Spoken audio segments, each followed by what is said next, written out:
La Maurienne compte 4 grands barrages et 17 centrales, qui fournissent chaque année 4 milliards de kWh d'électricité. Celle d'Avrieux, mise en service en 1921, produit chaque année l'équivalent de la consommation résidentielle d'une ville d'environ 15 000 habitants. Donc la rivière de l'Arc est captée un petit peu plus haut au niveau du barrage de Bramant. L'eau circule dans une grosse galerie de 3,3 km en dessous de la RD 1006 dans les gorges du Nant, avant de s'engouffrer dans 2 gros tuyaux qu'on appelle des conduites forcées. C'est 2 gros tuyaux de 2,50 m de diamètre qui amènent l'eau jusqu'à la centrale d'Evrieux qui se trouve ici en contrebas. Depuis le mois d'août, cette centrale connaît d'importants travaux de maintenance qui mobilisent une vingtaine d'entreprises pour un coût d'1,5 million d'euros. Pour optimiser l'indisponibilité de production, plusieurs chantiers vont être menés en parallèle au barrage de Bramant, sur les conduites forcées et à la centrale d'Avrieux.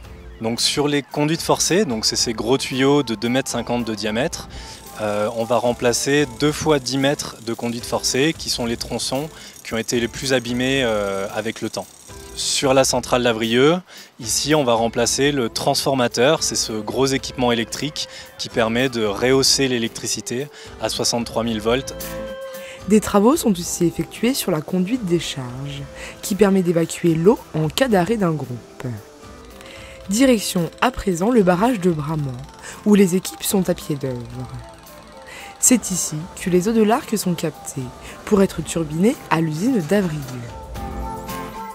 Pour réaliser ce chantier, il a fallu mettre à sec la zone de travail, donc en réalisant une vidange du barrage de Bramant et en construisant le merlon qui se trouve sur ma gauche pour que le chantier soit vraiment à sec. Et également pour accéder au chantier, construire une piste d'accès à l'aval du barrage. Le platelage, c'est la partie en bois qui se trouve à l'aval des vannes et qui va permettre le transit de l'eau et des galets à travers le barrage. Ce platelage il a été usé à travers les années de passage de l'eau et de galets. Et du coup, avant le début du chantier, sur ce platelage, il n'y avait plus de blois et des gros trous dans le béton. Donc il était temps de le reconstruire. Et en parallèle, l'autre chantier, c'est le remplacement de la vanne plate.